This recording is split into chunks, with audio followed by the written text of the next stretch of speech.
आज शनिवार का दिन है, जिस दिन अपन इस दरिद्रता से मिलने के लिए पीपल के पेड़ के नीचे आए हैं। हिंदू धर्म में ये दिन पीपल के वृक्ष के लिए पूजनीय होगा। जो भी शनिवार के दिन पीपल के वृक्ष की पूजन करेगा, दूध चढ़ाएगा या मिष्ठान का भोग लगाएगा, लक्ष्मी और नारायण उसके घर में प्रवेश कर जाएगा। लक्ष्मी और नारायण उसके घर में प्रवेश करेगा। पुराण की कथा कह रही है कि दुनिया के सारे तीर्थ नहीं जा सकते, पृथ्वी की सारी नदियों में स्नान नहीं कर सकते, पवित्र नदियों में आप स्नान नहीं कर सकते, या किसी भी तीर्थ में जाकर एक रात्रि भी विश्राम नहीं कर सकते, या हमने जिंदगी में कोई दान करा ना करा, कोई पुण्य करा ना करा, कोई सत्कर्म करा ना करा, कोई शास्त्र पढ़ा ना पढ़ा। दोस्तों वीडियो को पूरा जरूर देखिए, तभी आपको सारे उपायों की जानकारी होगी। एक दिन में अगर मात्र एक बार भी आप शंकर के शिवालय में प्रवेश कर गए या मंदिर में प्रवेश कर गए तो सारे तीर्थ, सारी नदियां, सारे सरोवर, सारी बावड़ी, सारे तालाब, सारे कुंड के स्नान का पुण्य, दान का पुण्य प्राप्त हो जाता है, केवल शिव तत्व को प्राप्त कर लेने। शिव महापुराण की कथा कह रही है कि घर में जो दिया होता है वो दीपक भी कोई साधारण नहीं होता, उस दीपक की भी महत्वता है, उस दीपक का भी वर्णन है। महाराज एक बात और बहुत अच्छे से सुनिएगा, शायद आपकी जिंदगी को सवार हो, शायद आपके जीवन को सवार हो। मेरी जीजियों, मेरे जीजाओं, मेरी बेटियों, बेटाओं, कभी मौका लगे शंकर भगवान के शिवलिंग के पास में आप बैठे हैं। यहां तक शास्त्र कहता है कि घर में अगर किसी को बहुत तेज बुखार आ गया है, बहुत तेज बुखार, और बच्चा उस बुखार में तप रहा है, बहुत तप रहा है, महाराज तुम जिस दिए में भगवान की आरती उतारते हो, जिस दिए से तुम भगवान की पूजन करते हो, कभी मौका लगे। दोस्तों गुरुजी के सारे उपायों को अच्छे से जानकारी लेने के लिए वीडियो को प्लीज़ आप पूरा देखें। कभी पूजन करने के लिए, और आपको शंकर भगवान के शिवलिंग के पास में या शंकर भगवान के शिवलिंग के ऊपर कनेर का अगर पीला फूल देखा है ना आप लोगों ने, अरे बोलो तो जम के, देखा है? कनेर का यदि पीला फूल शिवलिंग के आसपास में या शंकर भगवान के ऊपर कहीं रखा हुआ भी दिख जाए, विषम परिस्थिति हो, बहुत हिम्मत ना हारते हो, तभी भगवान अकेले में एकांत में आप पहुंचे उनके पूजन के लिए, कनेर का पुष्प वहां रखा है, चाहे वो जलाधारी पर रखा हो, चाहे वो शिवलिंग के पास में रखा हो, शिवलिंग पर रखा हो, उस कनेर के पुष्प को अगर आप 5 जगह का स्पर्श कराकर अपने हृदय की बात कहकर वापिस महादेव को समर्पित कर देते हो, तो भी मेरा महादेव तुम्हारे दुख का निवारण कर देगा। अब वो 5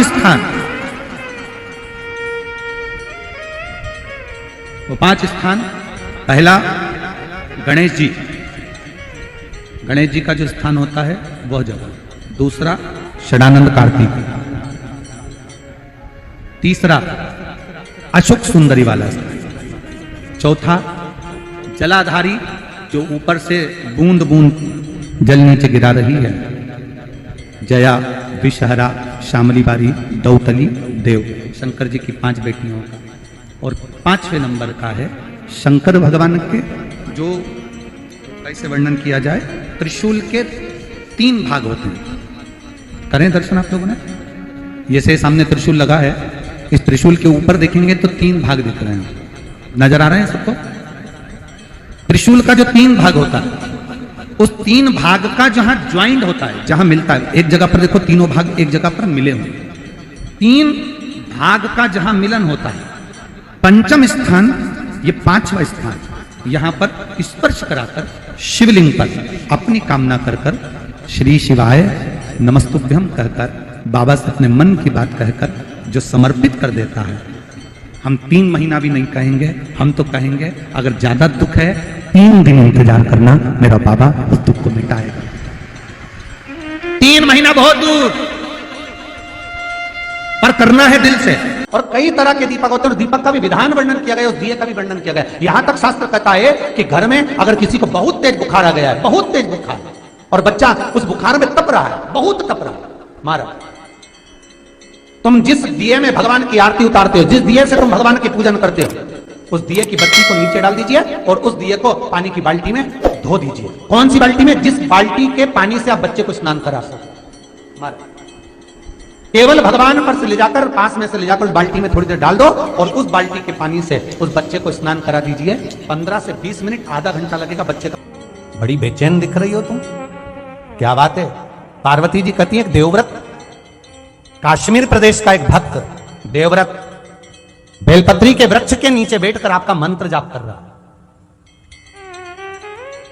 मैं आपको जगाना नहीं चाहती थी, पर बेलपत्री के वृक्ष के नीचे लक्ष्मी झाड़ू लगाती है, सरस्वती वीणा बजाती है, इंद्राणी उस बेलपत्री के वृक्ष के नीचे जल का सिंचन करती है, 33 कोटि देवी देवता उस बेलपत्री के वृक्ष की जड़ में विराजमान होते हैं। इसलिए देवव्रत एक बार पंचाक्षर मंत्र बोलता है तो वो 33 करोड़ बार गिना जाता है, ऐसा बेलपत्री का वृक्ष होता है। बेलपत्री के वृक्ष के नीचे एक बार अगर भगवान का नाम लिया जाता है तो वो 33 करोड़ बार, 33 कोटि बार गिना जाता है। एक मंत्र केवल नमः शिवाय, ओम नमः शिवाय, नमः शिवाय, ओम नमः शिवाय, 33 कोटि बार गिना है, 33 कोटि। इतना सुंदर लिखा है। फिर वही वाली बात आ गई जो पहले कथा में कहा, अपने लिए अच्छा वाला घी छाट के लाना, अच्छी कंपनी का लाना, और जब यज्ञ करने बैठे, पूजन करने बैठे, हवन करने बैठे, भगवान का कोई पाठ पूजन करवाई, पूजा वाले दुकान पे बोलना कि पूजा का घी चाहिए। तो वो पूजा का सामान बेचने वाला भी चतुर था, उसने पूजा का ही घी दिया। तो इन्होंने पूछा, भैया ये घी कितने का? तो क्या 80 रुपए का? तो 80 रुपए का आधा किलो? तो क्या पूजा का है? भारत की भूमि पर इस मृत्यु लोक में, पूरे विश्व में ऐसे कई घर हैं जिनके घर में गुजारा करने के भी आफत है, पहनने के कपड़े नहीं, किसी के यहां पर भोजन नहीं, किसी के यहां जमीन नहीं, किसी के यहां दुकान नहीं, कोई कोई पूरी जिंदगी किराए के मकान में निकाल देता है। नहीं, मेरा एक निवेदन है, इस कथा को जितने छत्रपति संभाजी नगर के श्रोता भाई बहन श्रवण कर रहे हैं उनसे निवेदन करूंगा, आप हाथ का ठेला लगा रहे हो, सब्जी का ठेला लगा रहे हो, फल का ठेला लगा रहे हो, धक्के की जिंदगी जी रहे हो, दरवाजे पर बैठे हो, कहीं ना कहीं तुम दास्य भाव की जिंदगी जी रहे हो, तकलीफ में जिंदगी जी रहे हो, बहुत दुख की जिंदगी जी रहे हो, बहुत कष्ट की जिंदगी जी रहे हो, उनसे केवल निवेदन करूंगा, 3 महीने 2 जगह पर जल चढ़ाना प्रारंभ कर दीजिए, केवल 3 महीने। एक शंकर भगवान के शिवलिंग पर, दूसरा बेलपत्री के पेड़ के नीचे, 2 जगह पर जल चढ़ाना 3 महीने लगातार चालू कर दो, बाबा तुम्हारा हाथ पकड़कर तुम्हें उन्नति की सीढ़ी पर चढ़ा देगा। हमें कोई चमत्कार करना नहीं आता, और ना हम कोई तंत्र विद्या या मंत्र विद्या जानते हैं, ना हमारे पास में बेल है, ना हमारे पास में भभूति है, हमारे पास में तो केवल शिव का नाम है। आप श्री शिवाय नमस्तुभ्यम बोलो, ओम नमः शिवाय बोलो, नमः शिवाय बोलो, चाहे महामृत्युंजय मंत्र बोलो, उसका स्मरण करते करते भगवान शंकर के शिवलिंग पर जल, और उसी पात्र में जो जल तुमने शंकर जी को चढ़ाया है उसमें से बचा हुआ थोड़ा सा जल बेलपत्री के पेड़ के नीचे चढ़ाना प्रारंभ कर दो। अलग से बेलपत्री के पेड़ के नीचे चढ़ाने के लिए अलग से लोटा भर के जल जरूरत नहीं पड़ेगी। जो तुमने शिव जी को जल चढ़ाया, जो तुमने देवाधिदेव महादेव को जल चढ़ाया, बस उसी पात्र का जल शंकर जी को चढ़ाओ, उसमें से बचा हुआ थोड़ा सा जल बेलपत्री के वृक्ष के नीचे चढ़ाना प्रारंभ करना। कौन सा बेलपत्री का वृक्ष? जिसकी छाया आपके ऊपर आ रही है।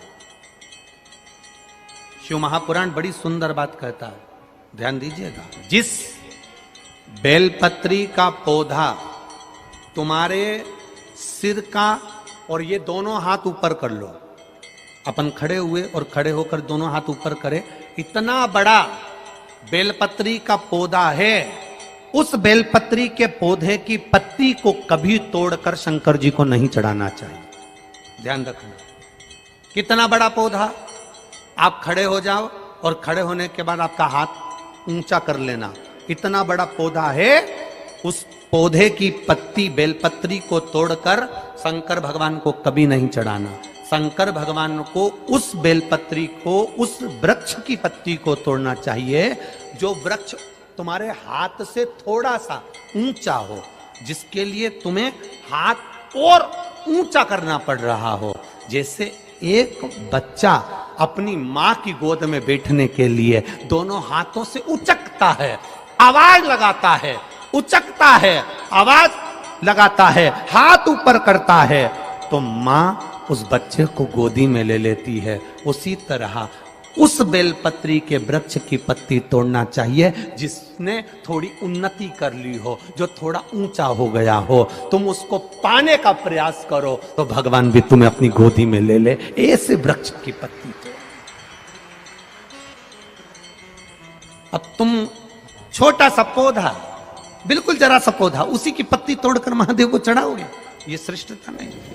यदि बेलपत्री का पेड़ आपके यहाँ है और मान लो कई लोग बेलपत्री गमले में लगाते हैं या छत के ऊपर लगा देते हैं, बेलपत्री का वृक्ष जो होना चाहिए वो घर के ठीक पीछे के भाग में, पीछे के भाग। या बेलपत्री का वृक्ष अगर पीछे नहीं है तो आप अपने घर से जब बाहर निकलते हैं तो राइट हैंड की ओर बेलपत्री का वृक्ष होना चाहिए। आप जब घर से प्रवेश कर रहे हैं, बाहर की ओर निकल, वो सुख का अनुभव करा। यदि घर से निकलते समय बेलपत्री का पेड़ लेफ्ट में अगर आता है, आप जिस घर से निकल रहे हो लेफ्ट में अगर बेलपत्री का पेड़ आता है तो आप 1 रुपए कमाएंगे, 1.25 रुपए खर्च होगा, पैसा हाथ में टिकेगा नहीं। घर में 10 लोग भी कमा रहे हैं तो पैसा घर में दिखेगा नहीं, आएगा जरूर, सारे काम होंगे पर टिकेगा नहीं। यदि लेफ्ट में, राइट भाग का बेलपत्री सुख का अनुभव। बेलपत्री का वृक्ष घर में लगाओ तो घर के पीछे के हिस्से में लगाना चाहिए। और ऐसी जगह नहीं लगाना कि जहां पर बेलपत्र में गंदा पानी जाए या कोई गंदी वस्तु उसके नीचे पड़े। 33 करोड़ देवी देवता बेलपत्री के पेड़ के नीचे सोमवार के दिन, कोई रविवार के दिन, कोई मंगलवार, कोई बुधवार, कोई गुरुवार, कोई शुक्रवार, कोई शनिवार के दिन बेलपत्री के नीचे आकर 33 करोड़ देवी देवता हो तप करते हैं, साधना करते हैं। बेलपत्री के पेड़ का बड़ा प्रमाण है। एक बेलपत्री ऐसी होती है जो कि शंकर पर अगर चढ़ी हुई है तो वापिस उतार कर धोकर फिर शिव को चढ़ा सकते।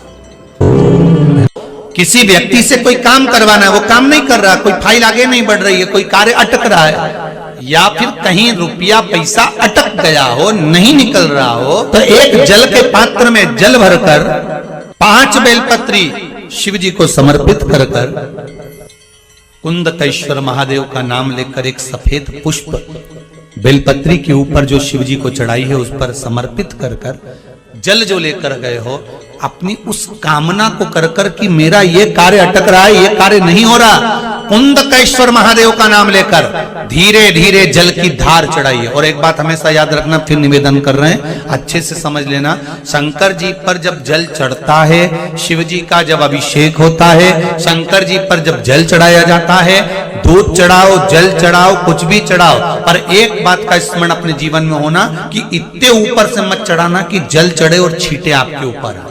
बहुत ध्यान दीजिएगा। हाँ, तो यहां तक वर्णन करा गया है कि शंकर जी का जल चढ़ा हुआ जहां से बहकर जाता है ना, उसको लांगा तक नहीं जाता। यहाँ लांगते हैं क्या? नहीं ना, परिक्रमा भी करेंगे तो वहीं से लौट कर वापिस इधर जाएंगे। शिव जी का जहां से जल बहकर जा रहा हो, चढ़ा हुआ जल जहां से बहकर जा रहा हो, उसको लांगा तक नहीं जाता। और कई लोग बड़े बड़े आनंद में शंकर जी पे इतनी ऊपर से जल चढ़ाएंगे तो वो छींटे पूरे अपने ऊपर आना चाहिए, शरीर पर आना चाहिए। नहीं नहीं, उसका दोष है हमारा, उसका दोष है। आप भगवान को अगर जल चढ़ाओ, दूध चढ़ाओ, तो मान लो अगर जैसे एक सरल भाषा में समझ लो और अच्छे से, कि जैसे ये शिवलिंग है, शंकर जी का ये शिवलिंग है। और आप जल चढ़ा रहे हो तो इतनी ऊपर से छोड़ोगे तो पानी का छींटा तो अपने ऊपर आएगा, पर वही जल, वही दूध, वही सामग्री आप शिवलिंग से थोड़ी सी दूरी बनाकर अगर आप समर्पित करेंगे तो बाबा उसको स्वीकार भी करता है और आनंद की अनुभूति भी होती है, कार्य में सिद्धता भी आती है, कार्य में उसकी सिद्धता भी आती है। दोस्तों, गुरुजी के इन उपायों को आपने देखा और इस वीडियो को आप ज़्यादा से ज़्यादा शेयर करना न भूलें और उपाय आपको कैसे लगे कमेंट करके ज़रूर बताएं। चैनल को सब्सक्राइब करना, वीडियो को लाइक करना न भूलें। मिलते हैं अगले वीडियो में। हर हर महादेव। श्री शिवाय नमस्तुभ्यम।